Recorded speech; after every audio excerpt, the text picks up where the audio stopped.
Hello friends, welcome back to my channel. இன்றைக்கி நம்ம பார்க்க போகிற வீடியோ, குழந்தையோட அசைவு நம்மளுக்கு எந்த வாரத்தில் முதல் அசைவு நம்மளுக்கு ஃபீல் பண்ண முடியும்? ஒரு நாளைக்கு குழந்தையோட அசைவு எத்தனை டைம் வந்து இருக்கணும்? அது மட்டும் இல்லாமல் எந்த மாதத்தில் நம்மளுக்கு குழந்தையோட அசைவு ரொம்ப கம்மியாக இருக்கும்? இவ்வளோ நேரம் குழந்தையோட அசைவு இல்லாட்டி எவ்வளோ நேரம் கழித்து நம்ம ஹாஸ்பிட்டலில் போய் செக் பண்ணணும்? அதை பற்றி தான் இந்த வீடியோவில் நம்ம பார்க்க போகிறோம். அது மட்டும் இல்லாமல் குழந்தையோட அசைவு எவ்வளோ முக்கியங்கிறதையும் நம்ம இந்த வீடியோவில் நம்ம பார்க்கலாம். வீடியோவை ஸ்கிப் பண்ணாமல் முழுசாக பாருங்கள். அப்போ தான் உங்களால் எல்லாத்தையும் தெரிஞ்சுக்க முடியும். நம்மளோட சேனலை முதல் முறையாக பார்க்குறவங்களா இருந்தீங்கன்னா சப்ஸ்கிரைப் பண்ணிட்டு பாருங்கள். அப்போ தான் நான் போடுற யூஸ்ஃபுல்லான வீடியோ உங்களுக்கு நோட்டிஃபிகேஷனாக வரும். நார்மலாக குழந்தையோட அசைவு 16 வாரங்கள்ல இருந்தே நிறைய பெண்களுக்கு தெரியும். அதுவும் 2வது குழந்தையாக இருந்ததுன்னா 16, 15வது வாரத்திலே குழந்தையோட அசைவை வந்து ஃபீல் பண்ணுவாங்க.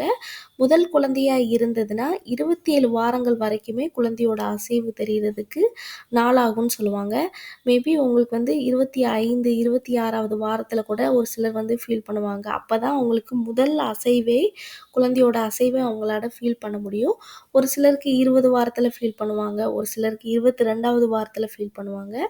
நார்மலாக ஒரு 17வது வாரத்தில் இருந்து 24, 25, 26, 27 வாரங்கள் வரைக்குமே நீங்கள் குழந்தையோட அசைவை வந்து முதல் அசைவை வந்து நீங்கள் ஃபீல் பண்ணலாம். மேபி இதுக்கு அடுத்து உங்களுக்கு குழந்தையோட அசைவு சரியாக தெரியலனா உடனே ஹாஸ்பிட்டல் போகிறது ரொம்பவே நல்லது. அது மட்டும் இல்லாமல் ஒரு சிலருக்கு ஒரு நாளைக்கு எவ்வளோ டைம் குழந்தையோட அசைவு இருக்கணும்னு ஒரு இது இருக்கும்.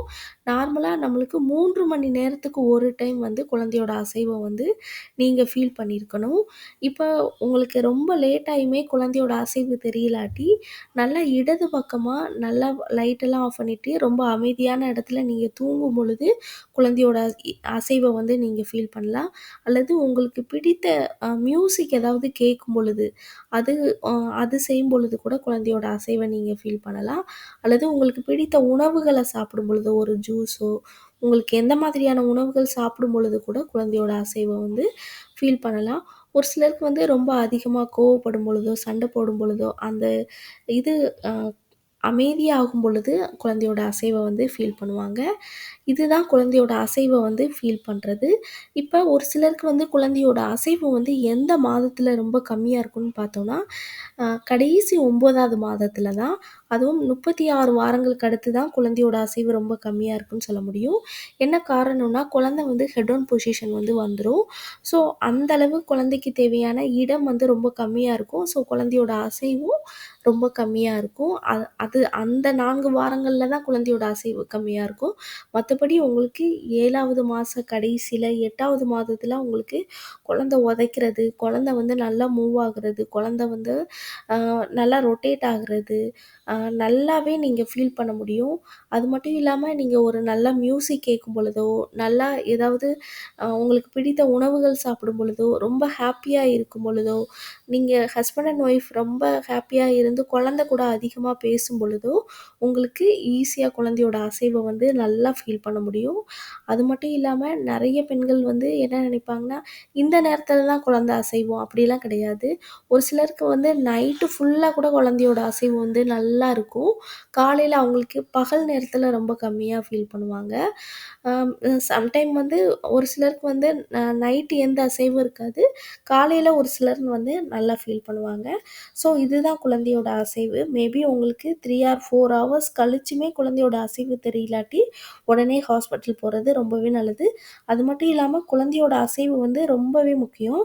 ஏன்னா ஒரு குழந்தை ரொம்ப ஹெல்த்தியாக இருக்குன்னா குழந்தையோட அசைவை வச்சு தான் சொல்லுவாங்க. குழந்தை எல்லாருமே கேட்பாங்க, குழந்தை வந்து நல்லா அசைறது தெரியுதா? ன்னு சொல்லுவாங்க. அதுதான் நார்மலாக நம்மளோட குழந்தை ரொம்ப ஹெல்த்தியாக இருக்குன்னா, நம்ம அதுவும் 7 மாதங்களுக்கு அடுத்து குழந்தை வந்து நல்லா கேட்கும் திறன் ரொம்ப அதிகமாக இருக்கும். நம்ம ஒவ்வொரு தடவை பேசும் பொழுதும் அது வந்து நல்லா ரியாக்ட் பண்ணுற மாதிரி குழந்தையோட அசைவு வந்து ஒரு சிலர் வந்து நல்லா ஃபீல் பண்ணுவாங்க. ஸோ குழந்தையோட அசைவு வந்து நம்ம ஈஸியாக எடுத்துக்காம, உங்களுக்கு முதல் குழந்தையா இருந்ததுன்னா என்னன்னா, ஒரு நாளைக்கு இவ்ளோ டைம் தான் ஃபர்ஸ்ட்டு உங்களுக்கு இப்ப தான் குழந்தையோட அசைவ நீங்க ஃபீல் பண்ணும் பொழுது, ஒரு ஒயிட் பேப்பர்ல வந்து இவ்ளோ நேரத்தில ஒரு 1 டே ஃபுல்லா நீங்க வந்து எவ்ளோ எவ்ளோ டைம் வந்து குழந்தையோட அசைவு இருக்குன்னு நீங்க ஃபர்ஸ்ட்டு 1 டே நீங்க நோட் பண்ணீங்கன்னா, உங்களுக்கு வந்து அடுத்து வந்து இந்த இவ்ளோ நாள் தான் இவ்ளோ அசைவு இருக்குங்கிறத உங்களால ஈஸியா ஐடென்டிஃபை பண்ண முடியும். இது உங்களுக்கு ரொம்பவே ஹெல்ப்பா இருக்கும். ஓகே ஃப்ரெண்ட்ஸ், இந்த வீடியோ உங்களுக்கு ரொம்பவே யூஸ்ஃபுல்லா இருக்கும்னு நெனைக்கிறேன். இந்த வீடியோ புடிச்சிருந்ததுன்னா லைக் பண்ணுங்க, ஷேர் பண்ணுங்க, கமெண்ட் பண்ணுங்க. மறக்காம சப்ஸ்கிரைப் பண்ணிடுங்க.